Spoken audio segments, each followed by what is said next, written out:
Jane Harmon. And together we are AliShane. AliShane. So welcome to Winning, Dreaming, and Believing in every area of your life. And we are so excited today. Oh, yeah. Those of you guys that are watching on Facebook and YouTube and listening. And we are cooking live in the studio with Chef Dwayne Dix. Yes. And so welcome. Thank you for having me. Welcome. We are excited. So we're going to let Shane just read a bit about your bio, and then Okay. we're going to get into what we're cooking, and we'll just keep on talking back and forth and Okay. teaching our audience on how to repurpose their food, right, their leftovers to Yes, save ma'am. some money.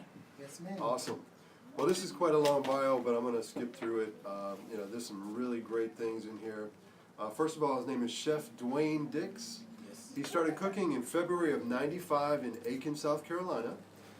Having juvenile diabetes, he learned to cook and eat healthy, which in turn started the road to becoming a chef.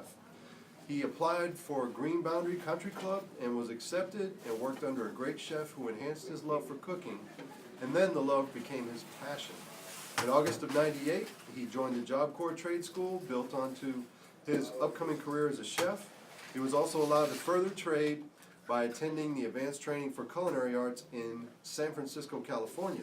Wow. By putting his skills to use, he's given an opportunity to work for places like, man, this is amazing, Carnival Cruise Lines, Alioto's Fish Company, Wow. and also assisted in the kitchen for Knight's Catering, which is a well-known catering company in the Bay Area. I've heard of that. I've actually That's been there.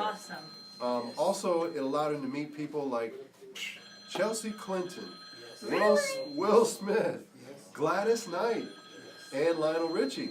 Wow. That was an It awesome was very experience. awesome. Now, in March of 2000, he returned to South Carolina. He was given the opportunity to work for Wendy's, old-fashioned hamburgers. Within 2 years, he became the crew leader. Then 1 year later, became assistant manager. That allowed him to put his people skills and his love for food and his management skills to use. Great. That's a great skill to have, too. Yes, sir. In 2005, February, he moved to Myrtle Beach and worked for Springmaid Beach Resorts, became the sous chef alongside a great friend who also attended the Job Corps training. They created wonderful menus, entered food competitions, assisted in building a strong work team for the restaurant, which boosted the resort to becoming one of the top resorts in Myrtle Beach, South Carolina. That's awesome. That is commendable, for sure. Under his supervision, he maintained excellent health inspection scores, great work environment, and food so satisfying to the guests that they couldn't help but to return to the resort for our course. meals. Why would they not? I know, right?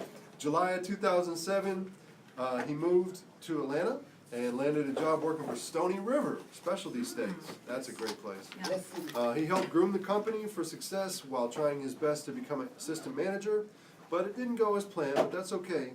One door closes, another door opens. That's right. Yes, sir.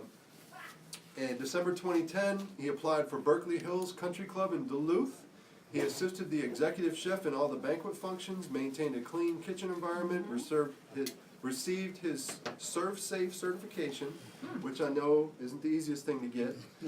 You kept low food costs, labor costs, while Which is ensuring the important. happiness of all the club members, and I know that's a big task. August Awesome. 2013, Rays in the City in downtown Atlanta gave him an amazing opportunity to create plate presentations, and he learned to cook items he's never worked with before, such as conch and stuffed salmon sausages. Never That had one of sounds those. good. That sounds Very good. I've never had it either.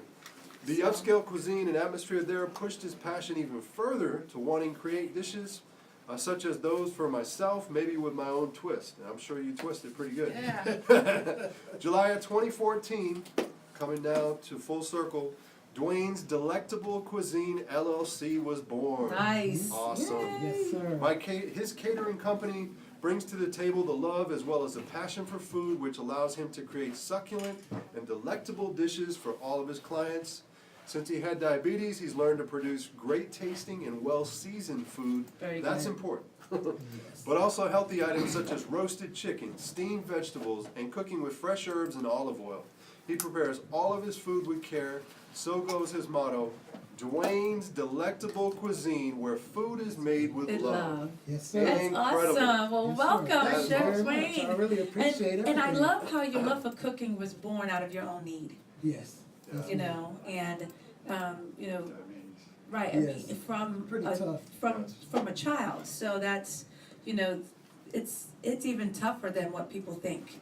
It is. And so, I'm sure that that's really given you, or you've put lots of thought into how you know, cause we, as a culture, can use lots of salt and lots of sugar, and Yes, ma'am.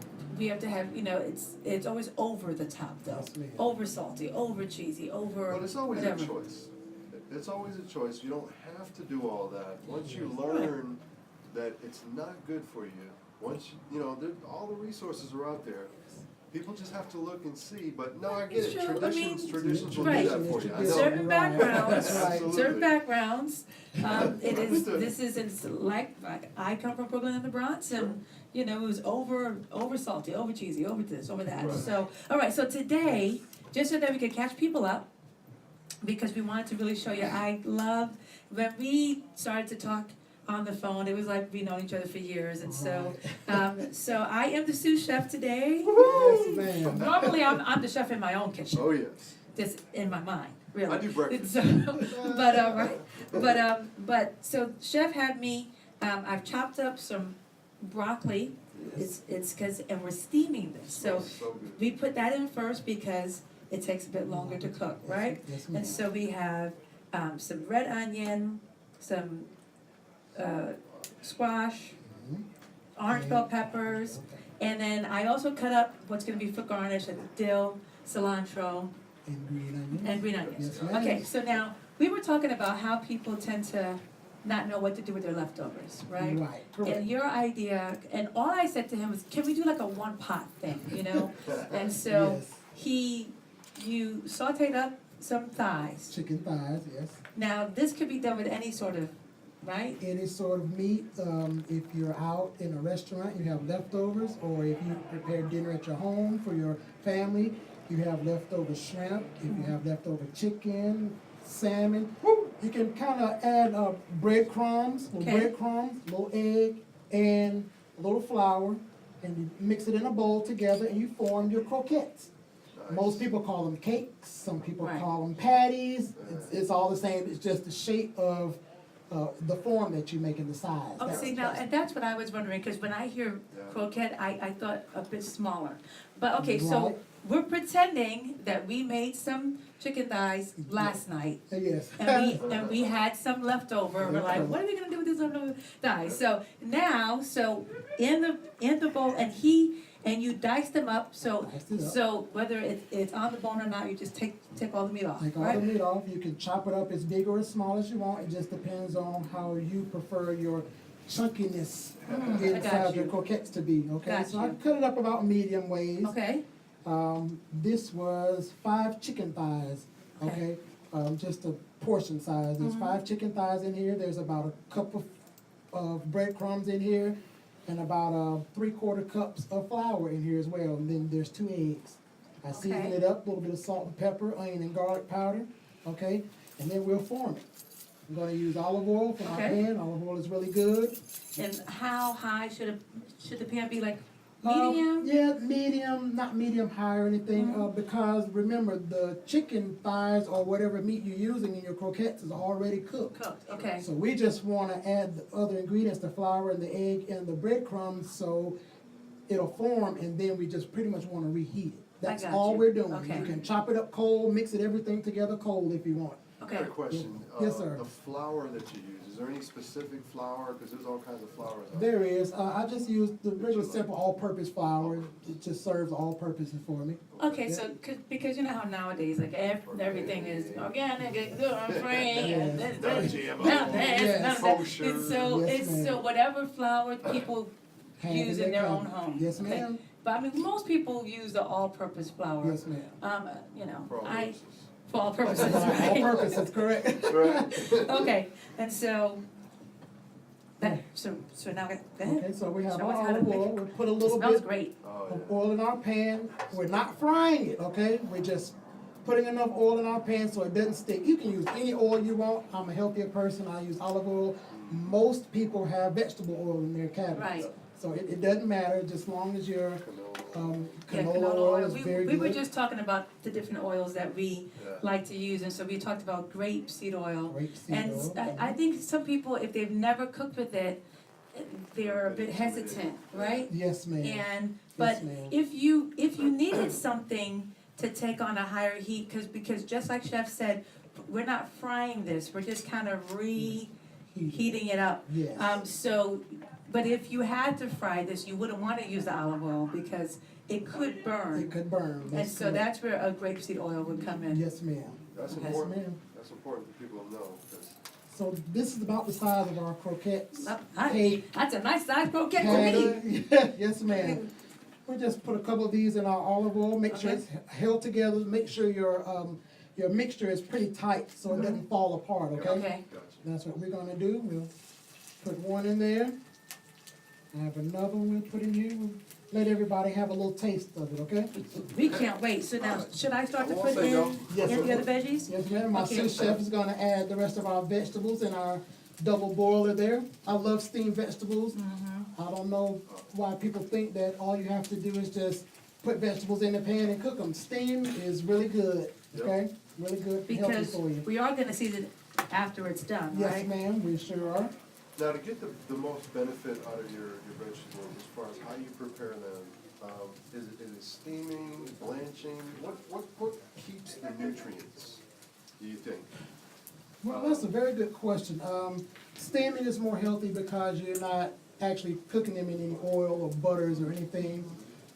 Blanching is a process. When you blanch something, you put it in a steam pot or you put it in boiling water until it's just about done. You pull it out and then you shock it with ice and water so it doesn't cook anymore. Right. And also, it'll hold its color Okay. Right. once you add ice and I water. thought Blanche was a character on a sitcom. Really? Oh, I'm sorry. Golden Shane is Girl. aging himself, right? Oh, Right? You and me both. okay. We're just a bit Yes. older than you, but, Being a friend. Anyway. but you know, Right. that's how, because when I grew up, I'm just gonna be honest, I grew up in a house where, my mom used canned green beans and canned this and Oh, yes, we all canned have. that, and Oh, yes. so it took me some time when I got out on my own to get away from that, and then I opened up myself up to frozen, and then I was so intimidated by going to the fresh produce, cause I didn't grow up doing that. I mean, Right. aside from getting apples or oranges or bananas, right? yes. And that's been, I'd say in 2003 was when I really got my love for cooking back. Okay. And I started to watch the Food Network, and that's how I learned about blanching and this, and so when I first blanched some asparagus, and I really watched the color, like I was watching it, like I was watching gold or something, you know? And then I took it out, I quickly, dumped out the water, and then I used some olive oil, some garlic, some lemon juice, a bit of salt and pepper, put it back in there for just like Sounds 2 really minutes, good. and then, right? And Sounds really good. and so, but yeah, I think that if we, and we talked about this, I mean, you have a different background because you did go to school, however, but you learned to cook at home based on need, right? Yes, ma'am. Early age, elementary school. Wow. My mother, while we were in elementary school, she worked at the hospital and she worked those weird swing shift hours. Right. So I would have to come home and prepare dinner for my brother and my sister. Mm. And they always, Dwayne, what are we gonna eat? They're always looking for Dwayne to cook something to eat. And it's weird that I'm doing this because when I was younger, my sister would say, Dwayne, make sure you talk to your audience and tell them what you're cooking. So I'll say, okay, today in Dwayne's kitchen, we're gonna make pork chops and Is that rice. right? Yes, Oh, early she was- age, She elementary was school. prophesied. I'm Yeah. going to, Wow. I'm Yes. gonna tell you, when, That's awesome. I had to give back my love for cooking because unfortunately, in my first marriage, it was not happy. And so, Okay. so when it was just me and my kids were 3 and 7, I Okay. used to pretend like just how Chef Emerald, right, had his show. And so I'd be like, okay guys, today I'm making banana walnut pancakes and my special guests are Tyler and Ayla. Yay! That's awesome. And so that's how That's I cool. kinda, and then when my girlfriends would come over, we'd have like a girls' night, they were my audience and taste testers and things like that. But, Those are the best taste testers, right? right? Just Okay, like, so, you know, like when people have, you know, imitate Michael Jackson with the hairbrush, right? Right. Oh, We yes, all had yes, our- yes. yes, Yeah. mine is as a Food Network star. So, okay, so I love, because given that my background Ooh, that's in the good. real world is in finance, Thank so we like to show people how to save money. And so, Correct, okay, yes. so, because how many leftovers go into the garbage can? In my house, 0. None, right, But all right, most people, right, I yes. see, right, but, and so, Always food. look at, this is 2 meals, because we had the chicken thighs and Yes, ma'am. the rice from yesterday, Yes, right? ma'am. And then, so now we took the thigh meat off, we made it again, just for those that are just coming on. We did some breadcrumbs, Yes. some eggs, Eggs, yes. some All-purpose flour, yes. a bit of salt and pepper, Seasoning, yes. right? Onion And- powder and okay. garlic powder. And then you can make, so they can make, like, these are to me more like patties, but you can make sliders, You can right? make Sliders, yes, Or, ma'am. or if you wanted to make the little small things and put it on some greens or something, I Yes, mean, you ma'am. can. Have a salad. Okay, so this is, I mean, Crab cake. so even, Yes. right, so okay, as a parent, you know, when kids are little, sometimes it's hard to get them, like, my daughter doesn't like to eat like salmon or fish as we like to eat it, right? But I could see that if I did that, right, like, you know, like we don't care, right? Right. But I could see if a parent was trying to get a child to eat something that they would not normally eat, Yes. you can hide it There you go. There you in go. this croquette. I love There you it. Yeah, go. that's good. There you Well- go. That's correct. We are gonna take a quick break, so those of you that just came on, we have some veggies steaming, which it smells just What? great. Oh, yes. And it's fresh, and they're in season. They are in So, season. again, this is to add to your bottom line, you're not gonna go broke. And people think that trying to eat healthy is too expensive, and that's not true, right, That's Chef? not true at all. Okay, so we're gonna talk about that when we come back. So you are listening to 108 Praise Radio, Voice in the Gospel, the AliShane Show. We're cooking live. Go tell a friend. Yeah.